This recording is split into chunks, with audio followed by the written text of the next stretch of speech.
In this video, how to rent an apartment in Latin America without getting ripped off. Specifically, how to rent a long-term apartment. Because we all know that Airbnb works well for a certain use case, anywhere from a couple days to a couple months. But when you start talking about 6-month rentals, 12-month rentals, and diving into the local property market, it's a whole different question. And really, this is one of, if not the most common question we get. I think we get this question every single week and have been receiving this question every week for years now at this point. So we have a classic article here from 2020 where we go over the basics of the strategy. And here in 2024, we're still implementing basically the same strategy. There's no super amazing software solution.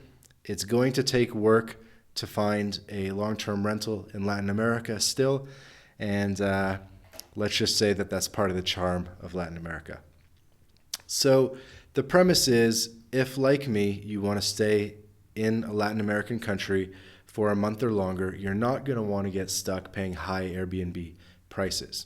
You know that the local market is significantly cheaper than Airbnb, right? But it's complicated, right? It's hard to find a good deal. It's hard to find someone that's not scamming you, blah, blah, blah. So we're going to talk about our exact strategy. So just to start with a high-level overview, option 1, Airbnb. Option 2, internet listings. Option 3, street listings. Option 4, Facebook groups. We're going to talk about how to not get ripped off, and we're going to talk about how to deal with if you need a cosigner, right? Like a guarantor. So we're going to talk about all this in the article, and let's start from the beginning. So Airbnb is great for your first month. That's what I recommend you get for your first month. So if you came to me and said, hey, I want to live in Lima, Peru for a year, I'm going to say book a 1-month Airbnb. That's how you need to start, okay? And the reason is it's very difficult to put together a deal, put together a 12-month rental when you are abroad relative to when you're on the ground. If you have to do it when you're abroad, maybe you could go to Remax or a really, really reputable property broker. And if you really, really trust them, like a Remax, that's pretty much the only way I would do it. Remax is pretty common in Latin America. They don't really have Century 21, but they do have Remax in pretty much any country in Latin America. So you could potentially do that, but really, that's not the method we're talking about here. Okay, so method is Airbnb for your first month. And if you like the place, you can extend it, but that's not really a long-term lease. Okay, so Airbnb to get started on the ground. And then you're going to look at internet listings, right? Online sites that are basically the equivalent of Craigslist. And they're going to be a lot cheaper than Airbnb. And they're going to be more focused towards the local market and more focused towards the long-term market. The thing about these internet listings is they differ depending on the country, where there's no one market leader that leads everywhere in Latin America. The websites that you're going to use in Paraguay are different than Mexico, are different than the Dominican Republic, are different than Colombia, etc., right? So every country has different websites, different market leaders. Some of the websites operate in multiple countries, but really there is quite a lot of fragmentation in the market. So what would that look like is basically you type in like casa de apartamento Lima, Peru. Okay? So we have a bunch of websites here. We got Adonde Vivir, we got Mercado Libre, we got La Encontre, right? So we just open up, we start researching. We see some rentals, okay, looks dope, ocean views, and you can contact them. And you can contact them on WhatsApp and get the process started. Here, again,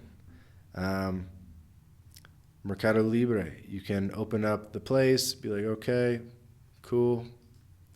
I'm not sure if this is in Mexico or Peru, but same concept applies. You can contact them or you can WhatsApp them, right? La encontré.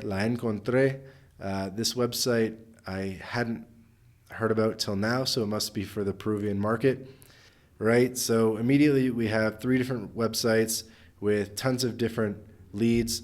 I'd actually add that you should type renta or venta, depending on if you want to rent or buy, and that'll kind of give you a bit more accurate of a page. When I type renta, this other site shows up, Urbania. It's a different site. So yeah, they got the WhatsApp, they got the contact. Cool. So this is what it's like to look through option 2, which is internet listings.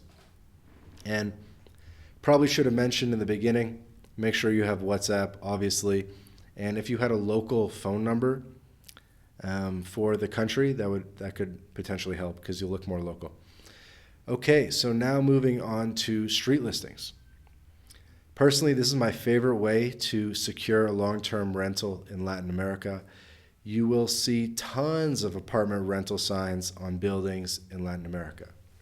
Now, I know you've seen this a little bit in the US and in Canada, for rent, but they take it to a whole nother level in Latin America where you literally can't walk down a city block without seeing a for rent sign because it's just so embedded in the culture and in the way of doing things in terms of people physically putting a for rent sign out in the window to advertise. And so what you're going to do is walk a neighborhood that you like, and if you see a rental sign on a building, call the number, or you can call, or you can send them a message on WhatsApp. And so you're going to spend an afternoon walking around the blocks, walking to your favorite places, and you're going to collect dozens of WhatsApps. You're going to message them all, and maybe half of them will get back to you, and that'll really kick off the process from there. So let's say we were going to use Google Maps, and let's say we did Lima, Peru, right? And you could look at our city guide, any number of travel guides to know kind of what are the best neighborhoods, right? Long story short, the best neighborhoods are Miraflores and Barranco. So this is Barranco here, and then this is basically Miraflores here, okay? So this is Miraflores, this kind of whole area. And so what you'd want to do is book your Airbnb or hotel somewhere in this area. And then when you get there in person, you would just hit the streets and, walk the blocks that are most appealing to you and try to collect some WhatsApps. So let's even do a little street view and see what happens if we just dive in here. This looks like a very urban area, but I wouldn't be surprised if we see a for rent sign basically immediately. What's going on? Come on, give me a for rent sign. Maybe it's like too industrial or like too commercial of an area. But, depas, últimos depas. That's a WhatsApp. You can message them. There we go. So technically, you don't even have to actually walk the block. You can just Google Maps the block. But I don't know how long ago they did this. This is July 2023, so a little bit dated now. But you can probably still message them and see what's up. Okay, cool. So street listings is the way to go. So you're going to walk the blocks. You're going to see for rent signs. You're going to see the signs like we just saw, right? You're going to see signs like this, and you're going to message them. Another cool thing you can do is just walk into buildings. So if there's a doorman in a nice building, just hit the buzzer, pop into the building and say, hey, doorman, I'd love to live in this building. I'd love to rent in this building. Is anybody renting in this building? And that doorman will potentially give you a couple WhatsApp numbers to call or introduce you to somebody, right? So if you have a couple of really nice buildings in mind, like a 4-star building type of thing, just walk into the building and see what you can do. That works as well. So that's great. And then option 4 is Facebook groups. Honestly, I don't really use this option, and there's a couple reasons. One is there's a very high noise to signal ratio, very low signal to noise ratio, because there's a lot of time wasters in Facebook groups. So it's hard to really get to the meat of things and to talk to someone who's really like, I don't know, that making things actually happen. I think you just waste a lot of time on Facebook. Also, more importantly, it's the scammiest platform of all. So you're going to have to really have your guard up on Facebook. And I definitely wouldn't do anything on Facebook unless you were in the country and you were able to visit the place. And even still, if I knew the lead was coming from Facebook, I would be more on guard. Maybe they'd be like pretending to be the guy, but they're not really the guy. So many different things. So really with Facebook, there are some diamonds in the rough, but you really got to have your guard up. Okay? How to not get ripped off. Maybe they heard your gringo accent and jacked up the price. It's possible. Actually, I would say being a gringo is a double-edged sword.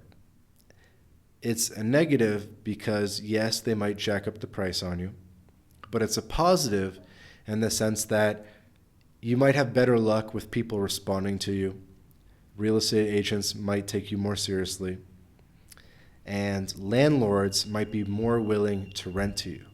A landlord might be more willing to rent to a responsible gringo than they would be to a local Latino, because you're going to make less noise and potentially less riffraff and that kind of thing. So double-edged sword, it can actually work in your favor sometimes. Okay? Okay, so some unsavory characters will try to rent out apartments that they don't own. This is what I was talking about, the Facebook thing, right? So ask to see the proof that the person owns the apartment or is the person responsible for renting it out. So ask for an electricity bill, a water bill. Talk to the doorman and be like, hey, doorman, I'm talking to this guy about this unit. Is this actually the right guy? That might give you some good information. Worth noting that you're not always going to be talking directly to the landlord when it's a really, really nice place or any number of reasons, right? You might be talking to their cousin, their primo, a real estate agent on their behalf, a friend of theirs.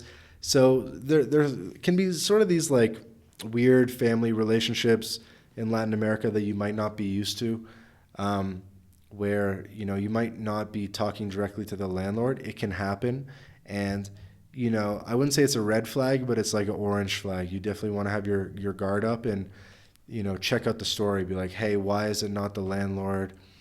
That kind of thing. So something to keep in mind, because the person you're dealing with might not be the ultimate landlord, and you might not even know this until you're signing the contract. You're dealing with some guy named Carlos, the whole time, and then the contract shows up, and it's like some other dude named Alejandro or something on the contract, and it's like, who the hell's Alejandro? And they go, oh, that's the actual owner. He lives in Spain or something.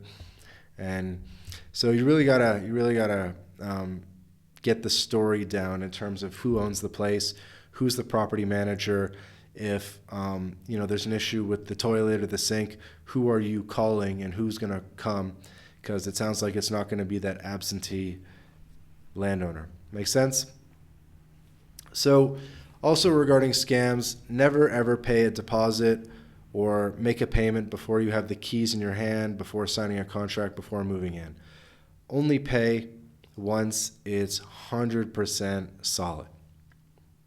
A common scam is to ask for a deposit to reserve the place for you, but don't do that because they might just run off with your deposit. Okay? Another really interesting discussion, this could be its own entire video, but landlords have a habit of not returning your damaged deposit. In fact, this practice is so common that locals will advise you not to pay your last month's rent. Seriously. I have buddies, I'll tell you a story. I had a buddy, he paid a deposit, and then he rented a big house in Playa del Carmen for a year. And then when he went to get out of his lease, to cancel his lease and get his damage deposit back, well, they came by the house and they said, oh, this chair is broken. Oh, you're missing a bunch of spoons. We need to replace the cutlery. Subtract $100. Oh, we need to paint this wall. There's scratches. Subtract $200. Oh, we need to, whatever. Subtract $100. And by the time they went through all the quote unquote damages, it magically added up exactly to the damage deposit. So he never got his deposit back. And the house is pretty pristine still. So keep in mind that there's a very high likelihood that you're not getting your damage deposit back. I almost wouldn't even call this a scam. It's just like part of the game. And I would honestly just think of it as dollar cost averaging into your rent. So let's just say your rent is $1,000 a month. You pay a damage deposit of $1,000 divided by 12 per year. I would just almost think of it as you're paying $1,100 per month, because you're more than 50% likelihood you're not getting that damage deposit back.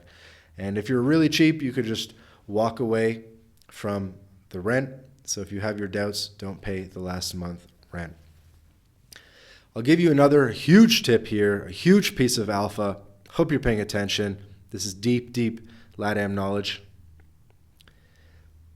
Maybe if you only want to stay for 4 months or 6 months or 8 months in a place, but they insist on a 12-month rental, just sign a 12-month lease anyway, pay a deposit, and then after 6 months, just dip the place. Just vacate the unit and say, hey, I got to go early.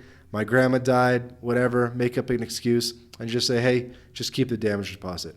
And it kind of works out, because you'll be paying a 12-month lease price. You'll be paying basically the lowest price you could potentially get on that unit. And you got that 12-month rate, even though you're only ever intended to stay for 6 months. Does that make sense? So just be like, yeah, 12 months, cool. And then just walk away from it. Like, what are they really going to do? You think they're going to sue you, especially if you're just a tourist or something? Not really. So there's a bit of intel for you that some people do. Not legal advice, but it's a thing. Okay. What if they require a cosigner? Yes, the dreaded cosigner. In Mexico, this is also called an aval, A-V-A-L. And I would say that as a gringo, you have a little bit more leeway, where there's less of an expectation for you to have a cosigner. Now, if it was a local Latino renting the place, more likely that landlord would enforce needing a cosigner, because they'd be like, what are you talking about, bro? Like, you're Mexican and you don't have like a primo you don't have a cousin that can be your cosigner? What's up? It's a bit of a red flag, right? But as a gringo, they don't expect you to have some other cousin in the country that can be your cosigner. So in that sense, you can kind of get away with it. So really what they're trying to do is they're just trying to prove that you're fully capable of paying the rent. And so you can sort of alleviate that concern by showing proof of finances or paying a little bit more up front. Some people have had success saying, hey, if I pay, 3 months up front, can we get around the cosigner? And that can work. So basically, they just want to know that you're going to be able to pay rent. And as long as you can sort of address that concern, you can potentially get around the cosigner thing. Cool. So with that, let's conclude everything that we've learned so far in the video. So when you're looking for a long-term rental in Latin America, start by booking an Airbnb so you have a temporary local place where you can stay while you look for something long-term. Get a local SIM card, get WhatsApp, and then take a look on local websites. Obviously, we looked on a bunch of websites. Cool. Also, walk around the neighborhoods that you want to live in. Identify the exact neighborhoods, the exact blocks, the exact buildings that you want to live in, and hit the streets and collect some WhatsApp numbers, right? take in all your options, do some research, cross-referencing, maybe send a couple listings to a local that you know and say, hey, am I getting a good deal? Then you go do your viewings, check out the places. If anything feels off, maybe just walk away from it, and eventually you'll find something. One cool thing about Latin America is it's a lot more informal than Canada, the US is in terms of renting a place. It might be easier to get a furnished or semi-furnished rental, for example. And so as long as you're talking to people and making the effort, something will come together. Very confident that if you're following these steps, you will find a long-term rental. No problem. Cool. So that's the article, and I hope you learned everything that you need to know about how to find a long-term rental in Latin America.